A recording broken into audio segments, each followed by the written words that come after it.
King in the movie Boycott. He's been in the Hunger Games. He was just in the HBO movie concerning Clarence Thomas. It's called The Confirmation. Clarence Thomas and Anita Hill with Kerry Washington. There's so many movies that he has been in, and Casino Royale. But because I'm a horror movie buff, the one I liked was the Body Snatchers with Nicole Kidman, and I was trying to think of the movie where he. Yeah, that was Ali. But ladies and gentlemen, we are pleased to have in our backyard. Where did my wife go? Oh, she's excited. Ladies and gentlemen, Jeffrey Wright, one of America's great actors, Jeffrey Wright.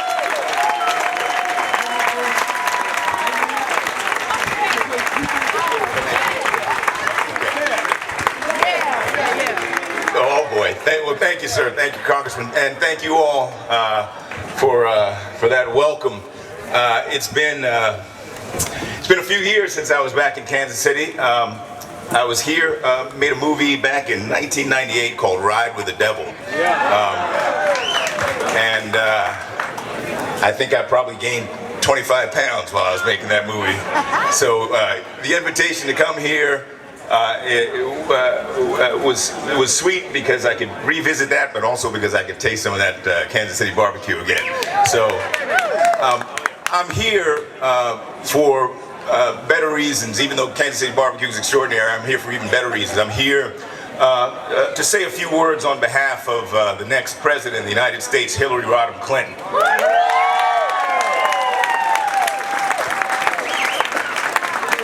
And when I look around this room, around this yard, I understand something very important about who we are as Americans, and why I think that she's the right woman for the job.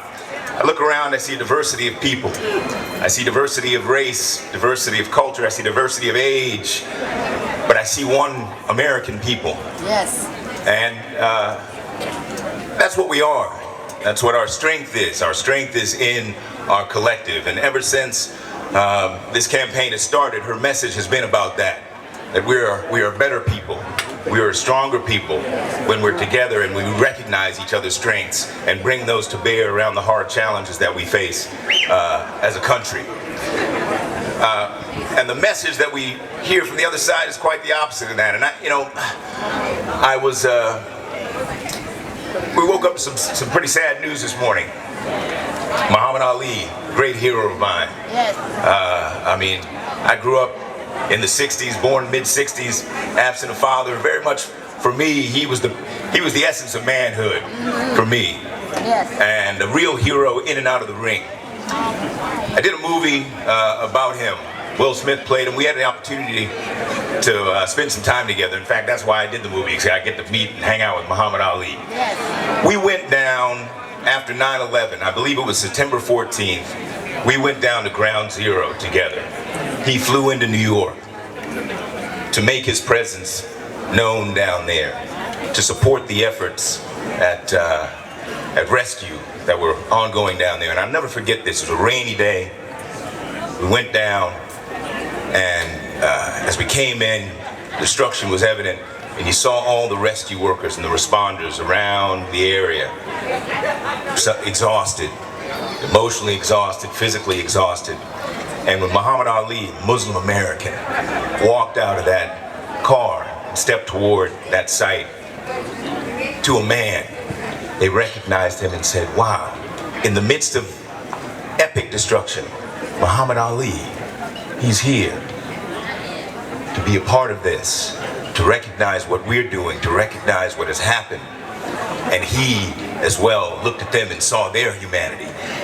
And as I reflect on him this morning, and I think about the messaging that we're receiving from the other candidate, I begin to understand why you can think that our country is not already great. Yes. Because if I look around this room and I make the decision that because you're not like me, that you're somehow lesser or somehow not an American, if I divide our country relative to my own biases, then maybe I miss out on how great we are because I exclude all the great people who make us a great country.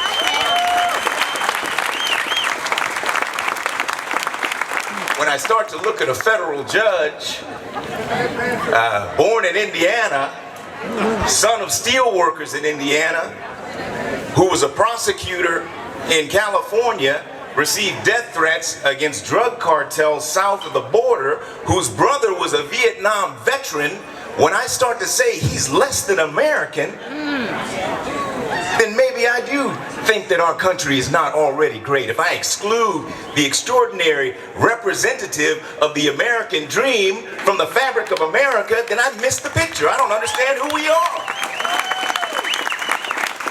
That's an incredibly dangerous position, and also deeply blind to what makes us the America that we all love.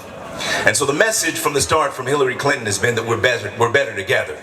And not only does she recognize that we have strengths together that need to be brought to bear toward the great challenges, she actually has ideas and plans to get us to the other side, to protect national security, to strengthen the economy going forward in the 21st century. It's not enough just to lay blame, to point fingers at one another, or point fingers at causes that you think are destructive to us. The key is to have thoughtful plans to get us on the other side. It's not a time for foolishness. This is a time for experience. That's right. It's a time for intelligence.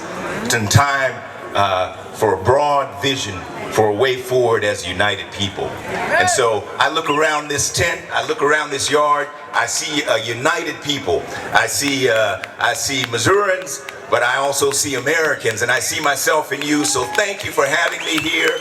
Thank you for allowing me to say a few words on behalf of the next president of the United States, Hillary Clinton. And I encourage you all to take this election as seriously as you've taken any election in your life. Get out, I know you will. Support, advocate, and get out there and vote. And I hope to see you again for some more barbecue down the line. Thank you so much.